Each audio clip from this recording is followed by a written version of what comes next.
ਜਿਹੜੇ 2 दिन पहला तक किसानां दे गुण गाउंदे सी कि जी उन्होंने किवें लंगर लाए, किन्ने काइंड, किन्ने दयालु, वो हुण सिखां नूं ब्रूटल, तालिबानी और अनसिविलाइज्ड और स्टोन एज जस्टिस इस किस्म के लकबां नाल एड्रैस कर रहे हैं। सुप्रीम कोर्ट दे अपनी जजमेंट के मुताबिक गुरु ग्रंथ साहिब का रुतबा एक लिविंग गुरु वाला है, इसलिए जिहड़ा गुरु ग्रंथ साहब की बेअदबी करने वाले नूं उवें ही सज़ा होए जिवें कि किसी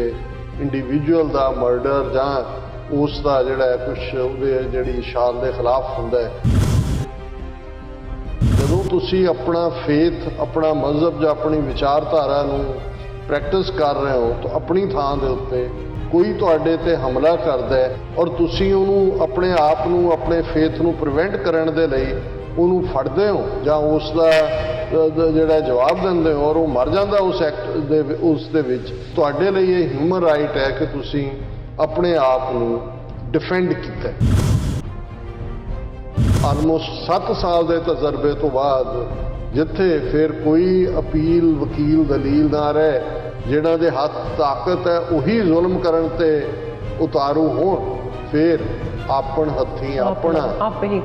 ही काज सवारी है। Viewers welcome back on program. So viewers हुण आपां गलबात करांगे कि गुरु ग्रंथ साहिब जी दी बेअदबी दीआं दोवें घटनावां दे दोषियां नूं मौके ते सज़ा याफ्ता नूं मोदी मीडिया वल्लों लिंचिंग किया जा रहा है। सो जदों कि ये लिंचिंग ना हो के अमरीकन कानून स्टैंड यूर ग्राउंड मुताबिक न्याय संगत है। सो इस बारे आपां गलबात करन जा रहे हैं। सो असीं चाहांगे कि तुसां ने इसी तरह बने रहना, देखण सुणन लई अण लिखण लई तुहाडा सब दा बहुत बहुत धन्नवाद जी। डॉक्टर साहब की कहना चाहोगे? देखो दोवें थावां दे उत्ते जिहड़ा स्पॉन्टेनियस इंसाफ सी वो संगतां ने दिता है जी। इस वेले सोशल मीडिया, हिंदूत्वी चैनल और अपने आप नूं सैकुलर और लिबरल कहण वाले जिहड़े 2 दिन पहला तक किसानां दे गुण गाउंदे सी कि जी उन्होंने किवें लंगर लाए, किन्ने काइंड, किन्ने दयालु, वो हुण सिखां नूं ब्रूटल, तालिबानी और अनसिविलाइज्ड और स्टोन एज जस्टिस इस किस्म के लकबां नाल एड्रैस कर रहे हैं। और जिन्हां ने और उन्होंने ईवन न्यूयॉर्क टाइम्स वर्गे अखबार च भी और इंटरनेशनल मीडिया, क्योंकि सब का न्यूज़ सोर्स उत्थे जिन्ने भी बाहरला भी सिस्टम है वो ANI है, और ANI जिहड़ी है वो उन्हां दी इंडियन रॉ RAW दी ही मीडिया आउटलैट है, वही खबरां भेजते हैं। और इस सारी घटना नूं एक कहण दी बजाय कि गोल्डन टैंपल सैक्रिलेज, वो गोल्डन टैंपल लिंचिंग ये घटना नूं कह रहे हैं। और मैं ये भी देख रहा सी कि जदों असीं 2 अंग्रेजी दे लफ्ज़ इस्तेमाल हुंदे ने अक्सर, क्योंकि ब्लैसफेमी लॉ दी गल हुंदी है, और पंजाब दे होम मिनिस्टर सुखजिंदर रंधावा ने तो कहा जी असीं पंजाब असैंबली ने 2017 का कानून पास करके भेजा होया है, गवर्नर ने भी दस्तखत कीते सी कि जिहड़े बेअदबी दीआं घटनावां करन वाले ने उन्हां नूं उम्र कैद की सज़ा होए। और इहदे च कोई शक नहीं है कि बरगाड़ी तो बाद पंजाब असैंबली ने पास किया है कि क्योंकि ईवन सुप्रीम कोर्ट दे अपनी जजमेंट के मुताबिक गुरु ग्रंथ साहिब का रुतबा एक लिविंग गुरु वाला है, इसलिए जिहड़ा गुरु ग्रंथ साहब की बेअदबी करने वाले नूं उवें ही सज़ा होए जिवें कि किसी इंडिविजुअल का मर्डर जां उसका जिहड़ा कुछ उहदे जिहड़ी शान के खिलाफ हुंदा है। और उहदे च सेंटर ने कहा जी नहीं इंडिया तो एक सैकुलर, और वो लॉ च गुरु ग्रंथ साहब का ही जिक्र सी जिहड़ा पहला उन्होंने भेजा, उन्होंने कहा जी नहीं ये तो फिर असीं सैकुलर मुल्क हैं, सारे धर्मां का सत्कार करते हैं, असीं एक धर्म के लिए नहीं बना सकते। फिर पंजाब असैंबली ने उस ही कानून दे विच अमेंडमेंट दाखिल करदे हैं गुरु ग्रंथ साहिब, रामायण, महाभारत, कुरान शरीफ और बाइबल ये भी दाखिल किए कि भाई जिहड़ा भी, क्योंकि लॉ एंड आर्डर स्टेट का काम है कि भी जिहड़ा भी इन्हां धर्म ग्रंथां की बेहुरमती करेगा उस नूं मौत दी, हुण क्योंकि 295A और 295 दे थल्ले मैक्सिमम सज़ा 2 तो 3 साल दी है, और वो भी साबित करना जिहड़ा है उहदे च औखा हुंदा है और वो निकल जांदा जिवें दिमागी तौर ते बीमार दे थल्ले। लेकिन हुण इस और इनू पंजाब दे गवर्नर ने साइन भी कर दिते ਦਿੱਲੀ 'ਚ ਪਿਆ ਔਰ ਪਿਛਲੇ 4-5 ਸਾਲ ਤੋਂ ਉਹਦੇ ਤੇ 4 ਸਾਲ ਤੋਂ ਲਗਭਗ ਕੋਈ ਕਾਰਵਾਈ ਨਹੀਂ ਹੈ। ਲੇਕਿਨ ਇਸ ਸਾਰੇ ਦੇ ਚੱਲਦਿਆਂ ਕਿਉਂਕਿ ਮੈਂ ਸਮਝਣ ਦੀ ਕੋਸ਼ਿਸ਼ ਕਰ ਰਿਹਾ ਸੀ ਕਿ ਵੀ ਲਿੰਚਿੰਗ ਤਾਂ ਆਮ ਤੌਰ ਤੇ ਜਦੋਂ ਅਮਰੀਕਾ ਦੇ ਹਵਾਲੇ ਨਾਲ ਇਹ ਗੱਲ ਹੁੰਦਾ ਇੱਕ ਮਾੜਾ ਲਫ਼ਜ਼ ਹੈ, ਕਿਉਂਕਿ ਇੱਕ ਜ਼ਮਾਨਾ ਸੀ ਕਿ ਗੋਰੇ ਨਸਲ ਦੇ ਲੋਕ ਕਾਲਿਆਂ ਨੂੰ ਉਹਨਾਂ ਦੇ ਕਿਸੇ ਵੀ ਵਜ੍ਹਾ ਜਾਂ ਨਾ ਵਜ੍ਹਾ ਕਰਕੇ ਕੁੱਟ-ਕੁੱਟ ਕੇ ਮਾਰ ਦਿੰਦੇ ਸੀ। ਉਸ ਦੀ ਜਿਹੜੀ ਲਾਸ਼ ਆ ਉਹ ਟੰਗ ਦਿੰਦੇ ਸੀ। ਇਸ ਲਈ ਜਦੋਂ ਸੈਗਰੀਗੇਸ਼ਨ ਮੁੱਕੀ, ਜਿਹੜਾ ਸਲੇਵਰੀ ਦੇ ਤੋਂ ਬਾਅਦ ਵੀ ਲਿੰਚਿੰਗ ਜਾਰੀ ਸੀ 1960ਵੇਂ ਤੱਕ, ਫਿਰ ਲਿੰਚਿੰਗ ਦੇ ਲਾਅ ਖਤਮ ਹੋਏ। ਇਸ ਲਈ ਭੀੜ ਵੱਲੋਂ ਕਿਸੇ ਮੁੱਦੇ ਤੇ ਕੁੱਟ-ਕੁੱਟ ਕੇ ਮਾਰਨ ਦੇ ਲਈ ਕਾਮਨਲੀ ਇਹ ਲਿੰਚਿੰਗ ਲਫ਼ਜ਼ ਦਾ ਇਸਤੇਮਾਲ ਜਿਹੜਾ ਹੋਣਾ ਸ਼ੁਰੂ ਹੋਇਆ। ਪਰ ਅਮਰੀਕਾ ਦੇ ਵਿੱਚ ਇਸ ਗੱਲ ਦਾ ਧਿਆਨ ਰਹੇ ਕਿਉਂਕਿ ਅਸੀਂ ਪਹਿਲਾਂ ਤਾਂ ਇੱਕ ਕਾਮਨ ਮੈਨ ਦੇ ਐਂਗਲ ਤੋਂ ਲਿੰਚਿੰਗ ਔਰ ਟੈਰਰਿਸਟ ਅਟੈਕ ਕੀ ਹੈ ਜਾਂ ਉਹ ਮੈਂ ਗੱਲ ਕਰਾਂਗਾ, ਪਰ ਅੰਗਰੇਜ਼ੀ ਦੇ ਇਹਨਾਂ ਦੋਨਾਂ ਲਫ਼ਜ਼ਾਂ 'ਚ ਜਿਹੜਾ ਫਰਕ ਨਜ਼ਰ ਆਇਆ ਕਿ ਇੱਕ ਲਫ਼ਜ਼ ਜਿਹੜਾ ਉਹ ਬਲੈਸਫੇਮੀ ਹੈ। ਬਲੈਸਫੇਮੀ ਹੈ ਜਦੋਂ ਤੁਸੀਂ ਕਿਸੇ ਦੇ ਧਾਰਮਿਕ ਜਜ਼ਬਾਤਾਂ ਦਾ ਮਜ਼ਾਕ ਉਡਾਉਂਦੇ ਹੋ, ਲਿਖਤ ਰਾਹੀਂ, ਬੋਲਣ ਰਾਹੀਂ, ਕਾਰਟੂਨ ਰਾਹੀਂ, ਕਿਸੇ ਹੋਰ ਤਰੀਕੇ ਰਾਹੀਂ, ਜਿਹਦੇ 'ਚ ਕਿ ਤੁਸੀਂ ਉਹਨਾਂ ਦੇ ਮਜ਼ਹਬੀ ਜਜ਼ਬਾਤ ਨੂੰ ਹਰਟ ਕਰਦੇ ਹੋ, ਉਹ ਬਲੈਸਫੇਮੀ ਦੇ ਥੱਲੇ ਆਉਂਦਾ ਹੈ ਔਰ ਇਹ ਐਂਟਾਈ ਬਲੈਸਫੇਮੀ ਲਾਅ ਇਸ ਦੇ ਉੱਤੇ ਹੁੰਦੇ ਨੇ। ਸੈਕਰੀਲੇਜ ਇੱਕ ਸਟੈਪ ਅੱਗੇ ਚਲਾ ਜਾਂਦਾ ਹੈ ਜਿਹਦੇ 'ਚ ਕਿ ਤੁਸੀਂ ਫਿਜ਼ੀਕਲੀ ਜਿਹੜਾ ਉਸ ਧਰਮ ਦੇ ਮੰਨਣ ਵਾਲਿਆਂ ਦਾ ਨੁਕਸਾਨ ਕਰਦੇ ਹੋ, ਉਹਨਾਂ ਦੇ ਜਜ਼ਬਿਆਂ ਨੂੰ ਹਰਟ ਕਰਦੇ ਹੋ, ਉਹਨਾਂ ਦੇ ਗ੍ਰੰਥਾਂ ਦੀ ਬੇਹਰਮਤੀ ਹੈ ਜਾਂ ਉਹਨਾਂ ਦੇ ਚਰਚ ਮਜ਼ਹਬੀ ਥਾਵਾਂ ਜਾਂ ਕਿਸੇ ਨੂੰ ਅੱਗ ਲਾਣਾ ਹੈ, ਜਿਹੜਾ ਫਿਜ਼ੀਕਲ ਡੈਮੇਜ ਕਰਨਾ ਉਹ ਸੈਕਰੀਲੇਜ ਦੇ ਥੱਲੇ ਆਉਂਦਾ। ਹੁਣ ਜਦੋਂ ਅਸੀਂ ਗੁਰੂ ਗ੍ਰੰਥ ਸਾਹਿਬ ਦੇ ਹਵਾਲੇ ਨਾਲ ਗੱਲ ਕਰ ਰਹੇ ਹਾਂ, ਉਹ ਤਾਂ ਈਵਨ ਜੇ ਅਸੀਂ ਇਹਨਾਂ ਦੇ ਆਪਣੇ ਸੁਪਰੀਮ ਕੋਰਟ ਦੇ ਫੈਸਲੇ ਦਾ ਹਵਾਲਾ ਦਿੱਤਾ ਹੈ ਕਿ ਉਹ ਐਟਰਨਲ ਗੁਰੂ ਦੇ ਤੌਰ ਤੇ, ਲਿਵਿੰਗ ਗੁਰੂ ਦੇ ਤੌਰ ਤੇ ਜਿਹੜਾ ਸੁਪਰੀਮ ਕੋਰਟ ਇਸ ਦੇ ਲਈ ਔਰ ਸਿੱਖਾਂ ਦੇ ਲਈ ਕਹਿੰਦਾ ਸੁਪਰੀਮ ਕੋਰਟ ਜਾਂ ਨਾ ਕਹਿੰਦਾ, ਪਰ ਕਿਉਂਕਿ ਅਸੀਂ ਕਾਨੂੰਨੀ ਲੈਂਗੁਏਜ 'ਚ ਗੱਲ ਕਰ ਰਹੇ ਹਾਂ ਔਰ ਵੀਰ ਕਵਲਦੀਪ ਸਿੰਘ ਹੋਰਾਂ ਨੇ ਲਿੰਚਿੰਗ ਔਰ ਟੈਰਰਿਸਟ ਅਟੈਕ ਦੋ ਲਫ਼ਜ਼ਾਂ ਨੂੰ ਡਿਫਾਈਨ ਕੀਤਾ ਹੈ, ਜਿਹੜਾ ਮੈਨੂੰ ਲੱਗਿਆ ਕਿ ਸਾਡੇ ਦਰਸ਼ਕਾਂ ਦੇ ਲਈ ਆਮ ਜ਼ਬਾਨ ਦੇ ਵਿੱਚ ਹੈ। ਲਿੰਚਿੰਗ ਕੀ ਹੈ?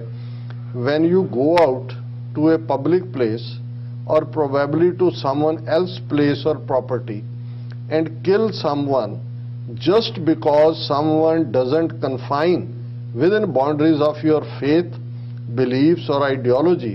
you are committing heinous crime of lynching and also the gross violation of human rights। ਕਿ ਜੇ ਤੁਸੀਂ ਬਾਹਰ ਜਾਂਦੇ ਹੋ ਪਬਲਿਕ ਥਾਂ ਤੇ ਜਾਂ ਕਿਸੇ ਹੋਰ ਦੀ ਪ੍ਰਾਪਰਟੀ ਜਾਂ ਉਹਦੀ ਥਾਂ ਤੇ ਔਰ ਕਿਸੇ ਨੂੰ ਮਾਰਦੇ ਹੋ ਕਿਉਂਕਿ ਇਸ ਵਜ੍ਹਾ ਕਰਕੇ ਕਿ ਉਸ ਜਿਹਨੂੰ ਤੁਸੀਂ ਮਾਰ ਰਹੇ ਹੋ ਉਹਦੇ ਨਾਲ ਤੁਹਾਡਾ ਮਜ਼ਹਬੀ ਫੇਥ ਨਹੀਂ ਮਿਲਦਾ ਜਾਂ ਤੁਹਾਡੇ ਵਿਸ਼ਵਾਸ ਨਹੀਂ ਮਿਲਦੇ ਜਾਂ ਤੁਹਾਡੀ ਵਿਚਾਰਧਾਰਾ ਨਹੀਂ ਮਿਲਦੀ, ਇਹ ਲਿੰਚਿੰਗ ਹੈ ਜਿਹਨੂੰ ਕਿ ਇਨਸਾਨੀ ਹਕੂਕਾਂ ਦੇ ਖਿਲਾਫ ਬੜਾ ਜਿਹੜਾ ਹੀਨਸ ਕ੍ਰਾਈਮ ਇੱਕ ਗੁਨਾਹ ਮੰਨਿਆ ਜਾਂਦਾ ਹੈ। ਹੁਣ ਦੂਸਰਾ ਇਹਦਾ ਪੱਖ ਕੀ ਹੈ? ਟੈਰਰਿਸਟ ਅਟੈਕ ਕੀ ਹੈ? ਜਦੋਂ ਤੁਹਾਨੂੰ ਰਾਈਟ ਟੂ ਡਿਫੈਂਡ, ਔਰ ਮੈਂ ਜ਼ਿਕਰ ਕਰਾਂਗਾ ਕਿ ਕਿਵੇਂ ਅਮਰੀਕਾ ਦੀਆਂ 37 ਸਟੇਟਾਂ ਦੇ ਵਿੱਚ ਇਹ ਕਾਨੂੰਨ ਜਿਹੜਾ ਸਭ ਤੋਂ ਪਹਿਲਾਂ ਫਲੋਰੀਡਾ ਦੇ ਵਿੱਚ ਉਹਨਾਂ ਨੇ ਪਾਸ ਕੀਤਾ ਸੀ 2005 'ਚ, ਫਿਰ ਬਾਕੀ ਸਟੇਟਾਂ ਨੇ ਅਡਾਪਟ ਕੀਤਾ ਔਰ ਉਹ ਸਟੈਂਡ ਯੋਰ ਗਰਾਊਂਡ ਲਾਅ। ਔਰ ਇਹ ਜਿਹੜਾ ਡਿਫੈਂਸ ਹੈ ਜੋ ਸੰਗਤ ਨੇ ਫੈਸਲਾ ਲਿਆ, ਇਹ ਸਟੈਂਡ ਯੋਰ ਗਰਾਊਂਡ ਲਾਅ ਦੇ ਵੈਲ ਵਿਦਨ ਦਾ ਐਂਬਿਟ ਆਉਂਦਾ ਹੈ। ਇਹਦੀ ਸਪਿਰਿਟ ਇਹ ਹੈ,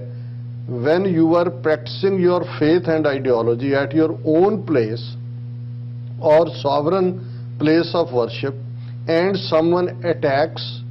provoke or commit acts of disruption, abuse, harm or damage and you try to defend or prevent, so capture or restrain the perpetrators and in that attempt the perpetrator dies, it is an attack, it's an act of valor of stopping a terrorist attack and is widely accepted human right to defend yourself। ਇਹ ਹੈ right to defence ਜਾਂ ਜਿਹਨੂੰ stand your ground law the spirit ਹੈ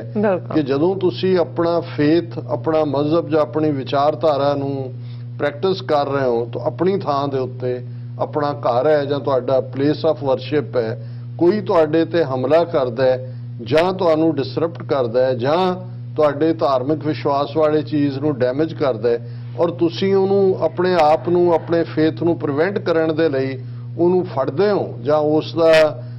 ਜਿਹੜਾ ਜਵਾਬ ਦਿੰਦੇ ਹੋ ਔਰ ਉਹ ਮਰ ਜਾਂਦਾ ਉਸ ਐਕਟ ਦੇ ਉਸ ਦੇ ਵਿੱਚ, ਤੇ ਇਹ ਜਿਹੜਾ ਇਹ ਟੈਰਰਿਸਟ ਅਟੈਕ ਦੇ ਤੌਰ ਤੇ ਕਿ ਉਹਦੇ ਵੱਲੋਂ ਇਹ ਦਹਿਸ਼ਤਗਰਦੀ ਦਾ ਹਮਲਾ ਸੀ ਔਰ ਤੁਹਾਡੇ ਲਈ ਇਹ ਹਿਊਮਨ ਰਾਈਟ ਹੈ ਕਿ ਤੁਸੀਂ ਆਪਣੇ ਆਪ ਨੂੰ ਡਿਫੈਂਡ ਕੀਤਾ। ਔਰ ਇਹ ਗੱਲ ਹੁਣ ਜਿਹੜੀ ਕਿਉਂਕਿ ਜੇ ਅਸੀਂ ਅਥਾਰਟੇਟਿਵਲੀ ਦੇਖੀਏ ਚੰਗੀ ਗੱਲ ਇਹ ਸੀ ਕਿ ਜਥੇਦਾਰ ਅਕਾਲ ਤਖਤ ਐਕਟਿੰਗ ਸ਼੍ਰੋਮਣੀ ਕਮੇਟੀ ਪ੍ਰਧਾਨ ਔਰ ਸ਼੍ਰੋਮਣੀ ਕਮੇਟੀ ਦੇ ਸੈਕਟਰੀ ਕਰਨੈਲ ਸਿੰਘ ਪੰਜੋਲੀ ਜਿਹੜੀ ਨਵੀਂ ਟੀਮ ਅਜੇ ਕੁਝ ਹਫ਼ਤੇ ਪਹਿਲਾਂ ਹੀ ਬਣੀ ਹੈ, ਉਹਨਾਂ ਨੇ ਇਹਨੂੰ ਬਿਲਕੁਲ ਡਿਫੈਂਡ ਕੀਤਾ ਔਰ ਕਰਨੈਲ ਸਿੰਘ ਪੰਜੋਲੀ ਨੇ ਕਿਹਾ ਕਿ ਸੱਚਖੰਡ ਦਰਬਾਰ ਸਾਹਿਬ ਅੰਮ੍ਰਿਤਸਰ ਸਾਹਿਬ ਬੇਅਦਬੀ ਕਰਨ ਵਾਲੇ ਪਾਪੀ ਨੂੰ ਸੋਧਣ ਤੋਂ ਬਾਅਦ ਬਹੁਤ ਸਾਰੇ ਲੋਕ ਕਹਿ ਰਹੇ ਨੇ ਕਿ ਹੁਣ ਇਹ ਪਤਾ ਨਹੀਂ ਲੱਗਣਾ ਕਿ ਇਹਨਾਂ ਲੋਕਾਂ ਪਿੱਛੇ ਕਿਹੜੀਆਂ ਤਾਕਤਾਂ ਕੰਮ ਕਰਦੀਆਂ ਨੇ। ਇਹਨਾਂ ਕਈਆਂ ਦਾ ਸੀ ਕਿ ਜੀ ਉਹਨੂੰ ਰੱਖਦੇ ਫਿਰ ਉਹ ਚੋਂ ਕਢਾਉਂਦੇ ਕੀ ਹੈ। ਉਹਨਾਂ ਨੇ ਕਿਹਾ ਜੀ ਮੈਂ ਸਾਰੇ ਲੋਕਾਂ ਨੂੰ ਕਹਿਣਾ ਚਾਹੁੰਦਾ ਕਿ ਫਤਿਹਗੜ੍ਹ ਸਾਹਿਬ ਜ਼ਿਲ੍ਹੇ ਦੇ ਪਿੰਡ ਜੱਲਾ ਤੇ ਪਿੰਡ ਤਰਖਾਣ ਮਾਜਰਾ ਵਿੱਚ ਇੱਕ ਦੋਸ਼ੀ ਨੇ ਗੁਰੂ ਸਾਹਿਬ ਦੇ ਅੰਗ ਪਾੜ ਦਿੱਤੇ। ਦੋਸ਼ੀ ਨੂੰ ਮੌਕੇ ਤੇ ਫੜ ਕੇ ਪੁਲਿਸ ਦੇ ਹਵਾਲੇ ਕਰ ਦਿੱਤਾ। ਪਟਿਆਲੇ ਜ਼ਿਲ੍ਹੇ ਦੇ ਪਿੰਡ ਦਿੱਤੂਪੁਰ ਵਿੱਚ ਇੱਕ ਦੋਸ਼ੀ ਨੂੰ ਮੌਕੇ ਤੇ ਫੜ ਕੇ ਪੁਲਿਸ ਹਵਾਲੇ ਕੀਤਾ ਗਿਆ। ਤਖਤ ਸ੍ਰੀ ਕੇਸਗੜ੍ਹ ਸਾਹਿਬ ਵਿਖੇ ਇੱਕ ਦੋਸ਼ੀ ਨੇ ਬੇਅਦਬੀ ਕੀਤੀ, ਉਸ ਨੂੰ ਵੀ ਮੌਕੇ ਤੇ ਫੜ ਕੇ ਪੁਲਿਸ ਦੇ ਹਵਾਲੇ ਕਰ ਦਿੱਤਾ ਗਿਆ।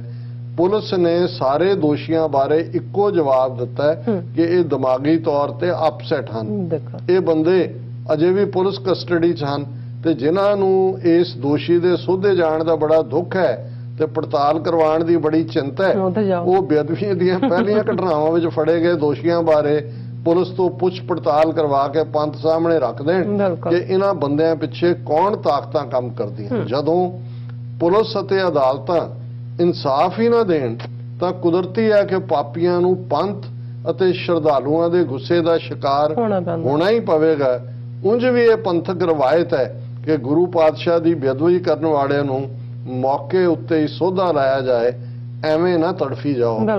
ਕਰਨੈਲ ਸਿੰਘ ਪੰਜੋਲੀ ਜਨਰਲ ਸਕੱਤਰ, ਮੈਂ ਸਮਝਦਾ ਕਿ ਇਹ ਫਰਮ ਰਿਸਪਾਂਸ ਹੈ ਔਰ ਇਸ ਦੇ ਨਾਲ ਜਿਹੜਾ ਸਾਨੂੰ ਕਿਉਂਕਿ ਬਹੁਤ ਸਾਰੀਆਂ ਲਿਖਤਾਂ ਵੀ ਸਾਡੇ ਵਿਊਅਰਸ ਦੀਆਂ ਇਹਦੇ ਤੇ ਆਈਆਂ ਨੇ ਕਾਨੂੰਨੀ ਐਸਪੈਕਟ ਦੇ ਉੱਤੇ ਵੀ, ਉਹ ਅਸੀਂ ਅਗਲੇ ਸੈਗਮੈਂਟ 'ਚ ਡਿਸਕਸ ਕਰਾਂਗੇ। ਪਰ ਜਿਹੜੇ ਇਹ ਸਟੈਂਡ ਯੋਰ ਗਰਾਊਂਡ ਲਾਅ ਜਿਹੜਾ ਹੈ ਫਲੋਰੀਡਾ ਨੇ ਪਾਸ ਕੀਤਾ ਹੈ ਜਿਹੜਾ 2005 ਦੇ ਵਿੱਚ, ਉਹਦੀ ਸਪਿਰਿਟ ਇਹ ਹੈ they allow people to respond to threats of death, seriously body injury, rape and some other serious crimes with deadly force। ਇਹ ਉਸ ਦੀ ਸਪਿਰਿਟ ਔਰ ਇਹਨੂੰ ਇੱਕ ਲਾਅ ਪ੍ਰੋਫੈਸਰ ਵੀ university of California Los Angeles ਦੇ ਨੇ ਮਿਸਟਰ ਯੂਜੀਨ ਵੁਲੌਕ, ਉਹਨਾਂ ਨੇ ਵੀ ਇਵੇਂ ਇੰਟਰਪ੍ਰੀਟ ਕੀਤਾ ਔਰ ਇਸ ਸਾਰੇ ਦੇ ਉੱਤੇ stand your ground ਲਾਜ਼ allow people to respond to threats or force without fear of criminal prosecution in any place where a person has the right to be। ਕਿ ਵੀ ਇਹ ਲਾਅ ਤੁਹਾਨੂੰ right to stand your ground ਦਿੰਦਾ ਹੈ ਕਿ ਤੁਸੀਂ ਬਿਨਾਂ ਡਰ ਤੋਂ ਜਿੱਥੇ ਤੁਹਾਨੂੰ ਲੱਗਦਾ ਹੈ ਵੀ ਤੁਹਾਡੇ ਤੇ ਹਮ ਆਪਣੇ ਆਪ ਨੂੰ ਡਿਫੈਂਡ ਕਰਦੇ ਆ, ਆਪਣੇ ਮਜ਼ਹਬ ਨੂੰ, ਆਪਣੀ ਥਾਂ ਨੂੰ, ਜੇ ਕੁਝ ਵੀ ਤੁਹਾਡੇ ਤੇ ਕੋਈ ਮੁਕੱਦਮਾ ਨਹੀਂ ਚੱਲੇਗਾ। they allow people to respond to threats of death, serious bodily injury, rape and some other serious crimes in deadly force। ਇਹ ਸਾਰੇ ਦੇ ਥੱਲੇ ਔਰ ਇਸ ਦੇ ਨਾਲ ਜਿਵੇਂ ਸਾਡੇ ਵੀਰ ਸਰ ਰਾਜਵੀਰ ਸਿੰਘ ਸੰਧੂ ਹੋਰਾਂ ਨੇ ਸਾਨੂੰ ਲਿਖਿਆ ਕਿ this incident must be presented in context of Kisan Andolan। Modi and BJP's humiliating defeat at the hands of Sikhs is the impetus for this crime। BJP government is directly responsible through its agencies and its goons like Ajit Doval for training and sending such criminal elements to desecrate Sikh holy places and Guru Granth Sahib। Their aim is to punish and malign the Sikhs just as the previous government did in the past and no doubt will continue to do so in the future। और उन्होंने कहा कि भाई ये सिख जड़े ने Indian army च भी रियलाइज कर लें कि हिंदू तवीज़ जड़े ने ਉਹ ਉਹਨਾਂ ਨੂੰ ਵਰਤ ਰਹੇ ਨੇ ਆਪਣੇ ਇਹਨਾਂ ਹੀਨਸ ਕ੍ਰਾਈਮਸ ਦੇ ਲਈ ਔਰ ਉਹਨਾਂ ਨੇ ਕਿਹਾ ਵੀ ਆਲਰੇਡੀ 37 ਸਟੇਟਾਂ 'ਚ ਲਾਅ ਹੈਗਾ ਸਟੈਂਡ ਯੋਰ ਗਰਾਊਂਡ ਔਰ ਇਸ ਤੋਂ ਬਿਨਾਂ ਜਿਹੜਾ ਹੈ ਇਹ ਸਾਡਾ ਹੱਕ ਬਣਦਾ ਹੈ ਡਿਫੈਂਡ ਕਰਨ ਦਾ। ਔਰ ਸਾਡੇ ਵੀਰ ਸੁਖਜਿੰਦਰ ਸਿੰਘ ਬਾਜਵਾ ਉਹਨਾਂ ਨੇ ਵੀ ਰਿਸਰਚ ਇਹਦੇ ਉੱਤੇ ਕੀਤੀ ਨਿਊਯਾਰਕ ਦੇ ਵਿੱਚ। ਇਹ ਜਿਹੜਾ ਸਟੈਂਡ ਯੋਰ ਗਰਾਊਂਡ ਲਾਅ ਦੀ ਥਾਂ ਤੇ ਕੈਸਲ ਡਾਕਟਰੀਨ ਹੈ, ਕਿਉਂਕਿ ਜਿਹਨੂੰ ਕਹਿੰਦੇ ਨੀ ਜਰਕ ਲਿਬਰਲ ਸਟੇਟ ਹੈ। ਔਰ ਉਹਦੇ 'ਚ ਉਹਨਾਂ ਨੇ ਕਿਹਾ ਕਿ ਵੀ the right of self-defense is very much part of US Bill of Rights. Even the New York self-defense law states as below. ਜਿਹੜਾ ਨਿਊਯਾਰਕ ਦਾ state defense law ਹੈ, the Castle Doctrine. New York is not a stand your ground state, but the state does follow a similar doctrine called the Castle Doctrine, which allows individuals to use deadly force to defend their homes against intruders. Deadly force ਦਾ ਮਤਲਬ ਹੈ ਕਿ ਭਾਵੇਂ ਜਿੰਨੇ ਆਣ ਤੁਹਾਡੇ ਘਰ ਤੇ, ਤੁਹਾਡੇ ਗੁਰਦੁਆਰੇ ਤੇ, ਤੁਹਾਡੀ ਥਾਂ ਦੇ ਉੱਤੇ, ਉਹ ਸਾਰੇ ਮਾਰ ਦਿਓ, ਕੋਈ ਪ੍ਰੋਸੀਕਿਊਸ਼ਨ ਨਹੀਂ ਹੋਏਗੀ। The key distinction between stand your ground and castle doctrine is that castle doctrine designates this justification for people in their homes. The rationale is that your home is your castle or safe refuge, and that you should not have to run away from your home when defending it against invaders. To hell with those who are now making hues and cries over the killings. Why don't you raise your voice against the oppressors, forcing one deliver the justice his own way? Hindu shaitanis, just shut up and mend your own ways. Stop provoking the Sikhs any further. ਇਹ ਵੀਰ ਸੁਖਚਿੰਦਰ ਸਿੰਘ ਰੰਧਾਵਾ ਜੀ ਨੇ ਲਿਖਿਆ, ਔਰ ਅਸੀਂ ਸਮਝਦੇ ਹਾਂ ਕਿ ਵੀ ਬਿਲਕੁਲ ਅਸੀਂ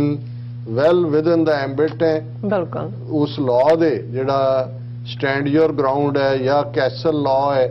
ਔਰ ਵੈਸੇ ਵੀ ਤੁਹਾਨੂੰ ਆਪਣਾ ਗੁਰਦੁਆਰੇ, ਗੁਰਧਾਮ ਔਰ ਆਲਮੋਸਟ 7 ਸਾਲ ਦੇ ਤਜਰਬੇ ਤੋਂ ਬਾਅਦ ਜਿੱਥੇ ਫਿਰ ਕੋਈ ਅਪੀਲ, ਵਕੀਲ, ਦਲੀਲ ਨਾ ਰਹੇ, ਕਾਨੂੰਨ ਦਾ ਰਾਜ ਨਾ ਹੋਏ, ਜਿਨ੍ਹਾਂ ਦੇ ਹੱਥ ਤਾਕਤ ਹੈ ਉਹੀ ਜ਼ੁਲਮ ਕਰਨ ਤੇ ਉਤਾਰੂ ਹੋਣ, ਫਿਰ ਆਪਣ ਹੱਥੀਂ ਆਪੇ